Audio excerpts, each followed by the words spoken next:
Hello बच्चों, कैसे हो आप सभी गाइस। आज की इस वीडियो में गाइस हम लोग अपने जो हमारी सीरीज चल रही थी basic accounting for class 11th उस सीरीज को आगे कंटिन्यू करते हैं। और उसमें आज मैं आपको बताऊंगा कि हमारे जो rules of debit and credit है उसमें कितने टाइप्स के अकाउंट होते हैं। मैंने आपको मॉडर्न अप्रोच तो बता दिया था बच्चों। आज की इस वीडियो के अंदर मैं आपसे बात करूंगा, ट्रेडिशनल अप्रोच मैंने पिछले वीडियो में बताया था, और आज की इस वीडियो में मैं आपसे बात करूंगा मॉडर्न अप्रोच प्लस इनके रूल्स के ऊपर। और नेक्स्ट वीडियो के अंदर से हम स्टार्ट करेंगे जर्नल एंट्रीज बनाना। और आपको मैं गारंटी देता हूं कि इस और आने वाली अगली वीडियो के बाद आप जर्नल एंट्रीज पे आपका इतना जबरदस्त कमांड हो जाएगा कि आप किसी भी जर्नल एंट्रीज को इजीली बना पाओगे। उसके पीछे क्या लॉजिक होगा उस पर भी मैं डील करूंगा। तो क्या आप सीखना चाहते हैं? अगर सीखना चाहते हैं तो चलिए मेरे साथ और फटाफट से सीखते हैं। आइए, तो आज की इस वीडियो में गाइस मैं आपसे बात करूंगा सबसे पहले कि जैसे हमारे जो मॉडर्न अप्रोच है, मॉडर्न अप्रोच मैंने आपको पिछले क्लास के अंदर ये बताया था कि ट्रेडिशनल अप्रोच के अकॉर्डिंग हमारे जो बुक्स ऑफ अकाउंट, बुक्स के अंदर जितने भी ट्रांजेक्शन हम लोग रिकॉर्ड करेंगे उसको सिर्फ 3 अकाउंट, बेसिकली 2 होते हैं। एक होता है आपका पर्सनल, दूसरा होता है इम्पर्सनल। पर्सनल के 3 आर्टिफिशियल, नेचुरल, रिप्रेजेंटेटिव, और फिर हमारे इम्पर्सनल के 2 रियल और नॉमिनल। ऐसे ही हमारे पास मॉडर्न अप्रोच के अकॉर्डिंग जो भी हमारे ट्रांजेक्शन होंगे उन ट्रांजेक्शन को हम लोग कितने अकाउंट्स में डील करेंगे गाइस? हम लोग डील्स करेंगे 5 तरह के अकाउंट्स में। पहला है हमारे पास एसेट्स, दूसरा है हमारे पास लायबिलिटीज, और तीसरा है हमारे पास कैपिटल। ठीक है, चौथा अकाउंट है हमारे पास रेवेन्यू, और 5वां अकाउंट है हमारे पास एक्सपेंसेस। तो इन सारे के सारे अकाउंट्स को हम डील करेंगे। मैं इनके बारे में कोई भी नोटिंग नहीं करा रहा गाइज, मैं कोई भी नोटिंग नहीं कराऊंगा। जितना मेरे को हो सकेगा नोट कराना होगा करा दूंगा। जब मैं थ्योरी क्लास लूंगा तो वहां पे मैं आपके बुक से ही पढ़ाऊंगा मैं आपको, और साथ के साथ थ्योरेटिकल क्वेश्चन भी कराऊंगा। बट इस वीडियोस के अंदर जस्ट मेरा मोटिव क्या है इन वीडियोस के अंदर कि आप तक क्वालिटी कंटेंट पहुंचे और आपको अकाउंट्स में पूरा बेस डेवलप हो। क्योंकि बहुत सारे स्टूडेंट क्रैम करते चीज़ों को, डेबिट क्रेडिट, ये मेरा लेजर है तो इसके डेबिट साइड पे ये आएगा, टू है, बाय है, इसको इधर कर दो, उसको उधर कर दो, क्रॉस मल्टीप्लाई, पता नहीं क्या क्या पढ़ते रहते हैं, मेरे समझ नहीं आता। और बहुत सारे बच्चे ऐसे ही रट्टा लगा लगा के पढ़ते रहते हैं, ये हैगा तो वो होगा, ऐसा है तो वैसे होगा। किसी को कुछ नहीं पता होता है, बेसिकली बहुत कम स्टूडेंट्स को पता होता है। तो मैं नहीं चाहता कि आपके साथ भी ऐसा हो। तो आप अगर बहुत अच्छे से सीखना चाहते हैं तो इन जो भी पढ़ाऊंगा उसको बड़े अच्छे से पढ़ाई करने के बाद घर पे रिवाइज जरूर करें, और अगर कोई डाउट है तो कमेंट करके जरूर पूछें। ठीक है, तो सबसे पहले मैंने जैसे कि आपको बताया था कि अगर हम बिजनेस के अंदर कोई भी ट्रांजैक्शंस को रिकॉर्ड करेंगे तो उन सारे के सारे ट्रांजैक्शन को हम लोग क्या करेंगे, सिर्फ 5 तरह के अकाउंट में डील करेंगे। क्योंकि बिजनेस में जो भी लेन देन करेंगे, आपने माल खरीदा, आपने माल बेचा, आपने किसी को रेंट पे करा, आपने जिस कस्टमर को माल बेचा उसने आपको पैसे दिए, तो ये सारे के सारे क्या है, लेन देन है। इन लेन देन को आप क्या करोगे, रिकॉर्ड। तो रिकॉर्ड आप किस में करोगे, उनके अलग अलग अकाउंट बनाओगे। उन अकाउंट्स को हम लोग 5 तरह के अकाउंट में डील करेंगे। मतलब बिजनेस में जो भी ट्रांजैक्शन होंगे वो सारे के सारे ट्रांजैक्शन इन 5 अकाउंट में ही आएंगे। छठा इसके अलावा कोई अकाउंट है ही नहीं। ठीक है, तो पहला अकाउंट है एज पर मॉडर्न अप्रोच, आपके पास होते हैं एसेट्स। एसेट्स क्या होते हैं, एक लेमन लैंग्वेज में आपसे समझाता हूं, इन पे मैं बाद में चर्चा करूंगा काफी डिटेल में, बट अभी just for your information assets को समझ लेते हैं। एसेट्स क्या होता है आप खुद सोचिए, बताइए पहले आप क्या समझते हैं एसेट्स से। सर एसेट्स वो चीज होती है जिनको, जैसे मेरी कार एसेट है, ओके बहुत बढ़िया। कंप्यूटर है एसेट्स है, बहुत ही अच्छी बात है। फर्नीचर है एसेट है। क्या और भी कुछ एसेट हो सकती है? मान लीजिए मार्कर, क्या ये एसेट है? सर पता नहीं, हो भी सकती है। बुक क्या एसेट है? पता नहीं सर, हो सकती है। तो एसेट्स को आप आइडेंटिफाई कैसे करेंगे, चलिए मैं बताता हूं। एसेट्स को आइडेंटिफाई करने के लिए सबसे पहले आपको ये देखना है कि क्या उस एसेट से आपको फ्यूचर में कोई बेनिफिट हो रहा है। तो एसेट की सबसे बड़ी खासियत क्या होती है कि उसको बेचकर फ्यूचर में आपको कुछ ना कुछ इकोनॉमिक वैल्यू मिलेगा। ठीक है, किसी को भी अगर आप बेचोगे उससे कुछ इकोनॉमिक वैल्यू फ्यूचर में मिलेगा तो वो आपकी एसेट्स होती है। दूसरा, एसेट आपके टेंजिबल हो सकते हैं और इंटेंजिबल हो सकते हैं, टच भी कर सकते हैं और देख भी सकते हैं। जैसे आपकी कार है, लेट्स सपोज बिजनेस में कार लाया हूं मैं खरीद के, तो कार क्या टेंजिबल, क्योंकि उसको देख सकता हूं। लेकिन मोबाइल के अंदर जो आपके सॉफ्टवेयर्स है वो क्या आप देख तो सकते हो, बट क्या उसको आप टच कर सकते हो? नहीं कर सकते। ठीक है, तो टच नहीं कर सकते। टेंजिबल और इनटेंजिबल होते हैं आपके एसेट्स। दूसरा, एसेट्स आपके नाम पर होंगे। अगर आपने कोई प्रॉपर्टी खरीदी है तो वो प्रॉपर्टी आपके नाम पर है, तो इसका मतलब क्या है, आपका उस पर राइट्स है, अदरवाइज आप उस पर आपका कोई राइट्स नहीं है। ठीक है गाइज, हमारे देश के अंदर बहुत सारे अकाउंटिंग स्टैंडर्ड्स हैं, उन सारे अकाउंटिंग स्टैंडर्ड्स के अंदर इनको डिफाइन किया गया है। कभी टाइम मिलेगा तो मैं जरूर उनके ऊपर डील करूंगा ताकि आपकी थोड़ी सी एक्स्ट्रा नॉलेज मिल जाए। ठीक है, तो एसेट्स को बस इतना भी ध्यान रखिएगा, जिन पे आपका अधिकार है और जिनको बेचकर फ्यूचर में आपको बेनिफिट मिलेगा, वो सारे के सारे आपके एसेट्स हैं।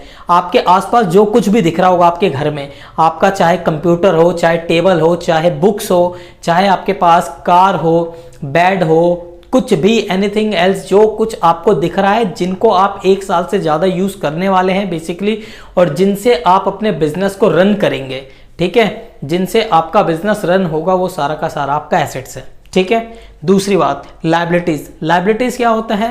लायबिलिटीज क्या होते हैं? लायबिलिटी का मतलब है बच्चों दायित्व। दायित्व का क्या मतलब है कि आपने मिस्टर राम से 5,000 रुपये उधार ले लिया, आपका दोस्त था राम, आपने 5,000 उधार ले लिए, अब आप उसको पैसे दोगे या नहीं दोगे, या भूल जाओगे? देंगे सर, डेफिनेटली देंगे। तो आप उसको पैसे दोगे क्योंकि आपने उससे उधार लिया है, तो वो आपके लिए क्या है? लायबिलिटी। तो राम को आपने पैसे देने हैं तो वो आपकी क्या है? लायबिलिटी। लायबिलिटी का मतलब होता है अमाउंट ओज, आप किसी को पैसे दोगे, वो आपके लिए लायबिलिटी है। ठीक है, इसी हिसाब से बात करते हैं कैपिटल। कैपिटल आपको पता होगा, अगर नहीं पता तो बता देता हूं। कैपिटल का मतलब होता है वो अमाउंट जो मालिक बिजनेस में इन्वेस्ट करता है बिजनेस को स्टार्ट करने के लिए। हो सकता है वो कैश हो सकता है वो काइंड में हो सकता है वो किसी और फॉर्म में भी हो सकता है। मतलब मान लीजिए उसके घर पे कोई प्रोडक्ट पड़ा है, उस प्रोडक्ट को उठा के वो ले आया, मान लो उसने ये सोचा कि मैं बिजनेस स्टार्ट करूंगा, बिजनेस में मेरे को फर्नीचर की जरूरत है, तो उसके घर में फर्नीचर पड़ा था, उठा के ले आया बिजनेस में, तो वो फर्नीचर भी कैपिटल है। और उसने जितना पैसा दिया है कंपनी को कैश में या बैंक के थ्रू, वो सारा का सारा उसका क्या है? कैपिटल है। तो कैपिटल का मतलब होता है वो अमाउंट जो मालिक बिजनेस में लगाता है, डेट इज कैपिटल। अगली बात करते हैं रेवेन्यू। रेवेन्यू गाइस बहुत बड़ा टर्म है और इसके ऊपर अकाउंटिंग स्टैंडर्ड्स भी है। ठीक है, तो इनकी बात हम नहीं करते, बस एक लेमन लैंग्वेज में अभी समझते हैं। इनको मैं बाद में डील करूंगा, ठीक है, बहुत डिटेल में डील करूंगा, जिनसे आपके जो MCQs आते हैं प्लस केस बेस्ड क्वेश्चन होते हैं, वहां पे आपको बहुत ही अच्छी हेल्प मिलेगी और एक एक क्वेश्चन को आप डेफिनेटली कर पाओगे। ठीक है, तो रेवेन्यू का मतलब है, सिंपल सा याद रखिएगा, मान लीजिए लेट सपोज आपके घर में आपके पापा क्या करते हैं, मान लीजिए जॉब करते हैं, सर जॉब करते हैं, ठीक है जी, ओके, जॉब करते हैं, क्या उसके अलावा भी कुछ करते हैं? Yes sir. क्या सर? पापा के पास बहुत पैसा है तो उन्होंने प्रॉपर्टी ले रखी है, उस प्रॉपर्टी से रेंटल इनकम आता है, बहुत ही बढ़िया, रेंट इनकम आता है। दूसरी क्या आती है? सर पापा के पास इतना पैसा ना, उन्होंने दोस्त यारों को उधार पे दे रखा है और उससे वो इंटरेस्ट भी कमाते, ब्याज, बहुत ही बढ़िया, ब्याज का पैसा, वाह बढ़िया है, तो ब्याज से भी कमाई होती है। और पापा के पास और भी अच्छे पैसे हैं तो उन्होंने कुछ ना शेयर बाजार में लगा रखे हैं और अच्छी अच्छी कंपनियों में इन्वेस्ट कर रखा है, बहुत ही अच्छी बात है। वहां से सर डिविडेंड आता है, अच्छा डिविडेंड भी आता है, बहुत अच्छी बात है, तो डिविडेंड भी आता है सर। और कुछ पापा के पास ना सैटरडे संडे थोड़ा छुट्टी रहता है ऑफिस का, क्योंकि MNC में काम कर रहे हैं, तो सैटरडे संडे छुट्टी है, तो वो कुछ क्लाइंट को कंसल्टेंसी दे देते हैं, वहां से उनको कमीशन आ जाता है, ब्रोकरेज। वाओ यार क्या बात है, तुम्हारे पापा तो बहुत ही मल्टी टैलेंटेड है, कमीशन से भी कमा लेते हैं। तो सर इतने इतने जगह से मेरे पापा कमा लेते हैं, वाह क्या बात है, पापा आपके बहुत ही हार्ड वर्किंग है, क्योंकि वो जॉब भी कर रहे हैं, कमीशन भी आ रहा है, इंटरेस्ट भी आ रहा है, शेयर बाजार से डिविडेंड भी आ रहा है, क्या बात है। तो सर मेरे पापा के पास इतने सारे सोर्स हैं, तो इन सारे सोर्सेस से जो पैसा कमा रहे हो गाइज, वो आपका क्या है? रेवेन्यू। आपके बिजनेस से कितना आ रहा है, उसके अलावा जिन सोर्सेज से आ रहा है, आपके पास रेंट कितना आ रहा है, इंटरेस्ट कितना आ रहा है, डिविडेंड कितना आ रहा है, रॉयल्टी कितना आ रहा है, ये सारा का सारा मिला के क्या है? आपका रेवेन्यू। समझ में आया होगा आई होप। रेवेन्यू का मतलब क्या है? ग्रॉस, बिजनेस के अलावा भी कुछ आ रहा है तो सब रेवेन्यू है। ठीक है, इसके बाद बात करते हैं हम लोग expenses. What do you mean by expenses? Expenses का मतलब है रेवेन्यू को जनरेट करने के लिए जो कुछ भी हम पे कर रहे हैं इन फॉर्म ऑफ रिकरिंग, ठीक है, खर्चा, वो सारा का सारा एक्सपेंस है। जैसे आपने अगर बिजनेस है आपका, मान लो जैसे मेरा बिजनेस है टीचिंग कराने का, तो मेरा खुद का इंस्टीट्यूट है, उस इंस्टीट्यूट का रेंट जाता है, क्योंकि बच्चों को पढ़ाने के लिए, पैसा कमाने के लिए मेरे को रेंट देना पड़ेगा, स्पेस लिया रखा है, तो मैंने स्टाफ रखे, उनकी सैलरी जाती है। ठीक है, उसके अलावा इलेक्ट्रिसिटी जाता है, खाने पीने का खर्चा जाता है स्टाफ वेलफेयर के नाम पे, ऐसे ही बच्चों को कुछ गिफ्ट वगैरह मिल जाते हैं, अच्छे नंबर लाते तो वहाँ पे खर्चा होता है, कभी पार्टी हो जाती है तो वहाँ पे हम लोग खर्चा कर देते हैं। तो इस टाइप के हमारे खर्चे होते रहते हैं। बुक्स नोट्स वगैरह देते तो उनसे रिलेटेड उनके खर्चे होते हैं। तो जो कुछ भी आप बिजनेस को चलाने के लिए खर्च कर रहे हो और जो रिकरिंग नेचर का बार बार होगा, लगभग होता रहता है क्योंकि इससे आपका बिजनेस चल रहा है, तो वो सारे के सारे खर्चे हैं। इसके अंदर क्या आएगा, रेंट आ सकता है, ठीक है, आपने रेंट पे ले रखा है, इलेक्ट्रिसिटी हो सकता है, वेजेस हो सकता है, सैलरी हो सकता है, ठीक है, आपके डेप्रिसिएशन हो सकता है, कैरीज हो सकता है। इसके अंदर बहुत सारे खर्चे आते हैं, डिविडेंड, डिस्काउंट, बहुत कुछ आता है, ठीक है, तो वो हम बाद में डील करेंगे। तो एक्सपेंसेस, आई होप आपको ये 5 के 5 अकाउंट समझ में आ गए होंगे बच्चों। अगर किसी को कोई भी डाउट है कमेंट जरूर कर दीजिएगा, आपके डाउट्स का सॉल्यूशन मैं दे दूंगा। अगर टाइम मिलेगा तो बता दूंगा, अदरवाइज आप व्हाट्सएप भी करके पूछ सकते हैं। मेरा नंबर आपको मेरे चैनल पे आपको मिल जाएगा डिस्क्रिप्शन के अंदर भी, ठीक है, और साथ के साथ अबाउट सेक्शन में भी मिल जाएगा, और वहाँ पे जाके आप मेरे को पर्सनली व्हाट्सएप करके भी पूछ सकते हैं। कोशिश करूँगा, विल बी ट्राई कि आपको आंसर करूँगा, मैं अवेलेबल रहूँगा तो, ठीक है। तो ये 5 अकाउंट आई होप आपको समझ में आ गया होगा कि जो भी बिजनेस में हम ट्रांजेक्शन करेंगे इन 5 अकाउंट्स के अंदर ही हम इनको डील करेंगे, इसके अलावा कोई छठा अकाउंट होगा नहीं। और अगर छठा अकाउंट होगा नहीं तो उनके साथ हमारा कोई ट्रांजेक्शन होगा नहीं, ठीक है। तो ये थे हमारे पास। अब मैं बात करता हूँ इनके रूल्स की, ठीक है गाइज, मैं इनके रूल्स की बात करता हूँ आपके साथ। तो मैं यहाँ पे दोनों ही मॉडर्न और ट्रेडिशनल दोनों ही अप्रोच को लिख देता हूँ जिनसे आपको हेल्प मिलेगी। तो इधर बात करते हैं हम लोग मॉडर्न अप्रोच की, ठीक है, मॉडर्न अप्रोच की, और इधर बात करते हैं हम लोग ट्रेडिशनल अप्रोच की। आज की क्लास में गाइस बस मैं आपके लिए, क्योंकि वीडियो बड़ा ना हो, किसी को भी 1 घंटा आधा घंटा पढ़ना मेरे को नहीं लगता कि शायद स्टूडेंट इतना ज़्यादा इंटरेस्टेड होता है। अगर उसको 15-20 मिनट में इतनी अच्छी इन्फॉर्मेशन मिल जाए कि उसका 1-1.5 घंटा बराबर हो, तो मेरा कोशिश ऐसी है कि मैं आपको 15-20 मिनट में 1-1.5 घंटे का कंटेंट दे पाऊँ, ठीक है। तो ट्रेडिशनल अप्रोच में आपने पढ़ा था गाइज, यहाँ पे टाइप्स ऑफ अकाउंट कौन कौन से पढ़े थे आपने? पढ़े थे पर्सनल अकाउंट, क्या पढ़ा था आपने? Personal account. दूसरा आपने पढ़ा था रियल अकाउंट, और तीसरा मैंने आपको बताया था नॉमिनल अकाउंट। नॉमिनल अकाउंट, इन तीनों के मैं आपको रूल्स लिखवा देता हूँ। रूल्स क्या होते हैं? पर्सनल अकाउंट का रूल होता है डेबिट द रिसीवर, और पर्सनल अकाउंट में आता है क्रेडिट द गिवर, और रियल अकाउंट के अंदर होता है डेबिट व्हाट कम्स इन, और क्रेडिट होता है हमारे पास व्हाट गोज आउट, ठीक है। नॉमिनल अकाउंट में होता है debit all expenses and losses, और क्रेडिट होता है हमारे पास ऑल इनकम्स एंड गेन्स, ठीक है।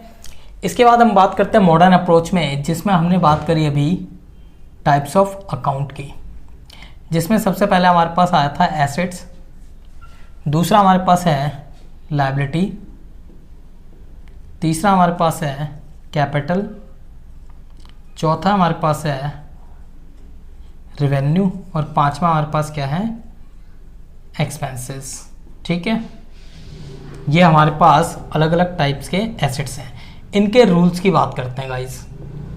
डेबिट और क्रेडिट, अगर एसेट बढ़ेगा तो करेंगे डेबिट, घटेगा तो कर देंगे क्रेडिट, ठीक है। लायबिलिटी बढ़ेगा तो कर देंगे हम उसको क्रेडिट, और अगर घटेगा तो कर देंगे हम उसको डेबिट। सेम कैपिटल के साथ, बढ़ेगा तो करेंगे क्रेडिट, घटेगा तो करेंगे डेबिट। रेवेन्यू का भी सेम रूल है, घटेगा तो कर देंगे डेबिट और बढ़ेगा तो कर देंगे क्रेडिट। एक्सपेंस बढ़ेगा तो डेबिट, घटेगा तो क्रेडिट, ठीक है। यहाँ पे हमारे पास ये जो एसेट, लायबिलिटी और रेवेन्यू है, सॉरी लायबिलिटी, कैपिटल और रेवेन्यू, इन तीनों का रूल सेम होता है, और एसेट एक्सपेंस का रूल सेम होता है। ये आपके रूल्स हैं। अब ये रूल्स क्या होते हैं सर, समझ नहीं आया बच्चों, कोई दिक्कत नहीं है, समझ में आएगा ये रूल्स क्या होता है, क्योंकि मैं अभी इस वीडियो में आपको रूल्स नहीं बता रहा, जस्ट मैंने आपको लिखाया है कि रूल्स होता क्या है। इन्हीं को हम लोग बोलते हैं मॉडर्न और ट्रेडिशनल अप्रोच, ठीक है, और इनको बोलते हैं गोल्डन रूल्स ऑफ अकाउंट या rules of debit and credit. तो आपसे अगर कोई पूछे rules of debit and credit क्या है, तो इनमें से आप जो भी रूल्स याद रखो बेस्ट है। बट सबसे पहले मॉडर्न अप्रोच है, सॉरी ट्रेडिशनल अप्रोच है, और इस ट्रेडिशनल अप्रोच के बेसिस पर ही बनाया गया है मॉडर्न अप्रोच। तो ये आपको ध्यान में रखना है, ठीक है। तो ये क्या होता है, जैसे मैंने आपको बताया बिजनेस में जो भी ट्रांजेक्शन है उनको हम रिकॉर्ड करेंगे इन 3 अकाउंट में या इन 5 अकाउंट में। तो इनको रिकॉर्ड कैसे करेंगे, एक एग्जांपल देता हूं। लेट सपोज मान लीजिए आपने 1 लाख रुपए का बिजनेस में फर्नीचर खरीदा है। तो अगर आपको अकाउंटिंग नहीं आती है तो आप उस ट्रांजेक्शन को कैसे लिखोगे? आप बोलोगे सर इसको मैं ऐसे लिखूंगा कि मैंने 1 लाख रुपए का ना फर्नीचर खरीदा है, स्टेटमेंट में लिख दूंगा। अच्छा ठीक है, लिख दो, कोई दिक्कत नहीं है। लेकिन मैं आपसे एक चीज पूछना चाहता हूं, जब आपको बचपन में आप थे, क्या आपको सेंटेंस लिखना आता था? नहीं सर, कहाँ आता था मेरे को। तो आपने कैसे सीखा? आपने लेटर बाय लेटर ही तो सीखा। आपने ABC सीखा, इसके बाद क्या आपने बचपन में प्लस माइनस सीखा था? Yes sir. अगर मैं आपसे बोलता हूँ 20 - 5, तो आप बोलोगे सर 20 आएगा, कैसे निकाला? आपको प्लस माइनस का रूल पता है तभी तो निकाला। This is the language of math. उसी तरीके से अकाउंट को समझने के लिए जो आपने बोला कि 1 लाख का मैं फर्नीचर लेके आया तो मैं उसको स्टेटमेंट में लिख दूंगा, बट एज एन अकाउंटेंट या एज अ बिजनेसमैन आप उसको अकाउंट्स की लैंग्वेज में लिखोगे। बच्चों अकाउंट की लैंग्वेज अलग होती है। अकाउंट्स की लैंग्वेज में चलता है rules of debit and credit. Debit और क्रेडिट जो मैंने आपको बताया उसको अगर मैं लिख के दिखाऊं तो मैं लिख के दिखाऊंगा इसको अकाउंट्स के रूल में, furniture account debit to bank account, furniture account debit to bank account. ठीक है, कितना? 1 लाख रुपए। Furniture account debit to bank account 1 lakh. Sir ये क्या लिख दिया आपने, मेरे तो समझ ही नहीं आया। बच्चों समझ नहीं आएगा, इसके लिए आपको देखना पड़ेगा नेक्स्ट वीडियो, जिसमें मैं आपसे डील करूंगा कि ये बनता कैसे है, ट्रांजैक्शन को रिकॉर्ड कैसे करते हैं। वो ये अपनी ज़बरदस्त क्लास जिसमें आपको हर एक ट्रांजैक्शन को रिकॉर्ड करना सिखाऊंगा। ठीक है, तो आई होप आपको वीडियो पसंद आया होगा। अगर वीडियो पसंद आ रहा है तो लाइक कीजिए, कमेंट कीजिए, साथ के साथ अपने दोस्तों यारों के साथ भी शेयर कीजिए ताकि उन तक भी ये वीडियो पहुंचे और उनकी भी हेल्प हो पाए। साथ के साथ मेरा जो इंटेंशन है वीडियो बनाने का वो भी सफल हो पाए। मेरे को हर एक स्टूडेंट तक पहुंचना है जो कॉमर्स में अकाउंट्स को लगता है कि उनको टफ है या उनके मार्क्स नहीं आते या समझ नहीं पाते, क्योंकि पढ़ने वाले को तो हर कोई पढ़ा देता, ना पढ़ने वाले को पढ़ाने वाले को ही टीचर कहते हैं बेस्ट। तो मैं चाहता हूं कि हर एक बच्चा जो बोर भी होता हो कहीं पे तो उसको भी इंटरेस्ट आए, ठीक है, पढ़ने में, और अकाउंट्स उसके लिए भी बेस्ट सब्जेक्ट बन जाए और अपने स्कूल में टॉप करे, अपने एरिया में टॉप करे। अपने नेक्स्ट वीडियो में take care, bye bye guys.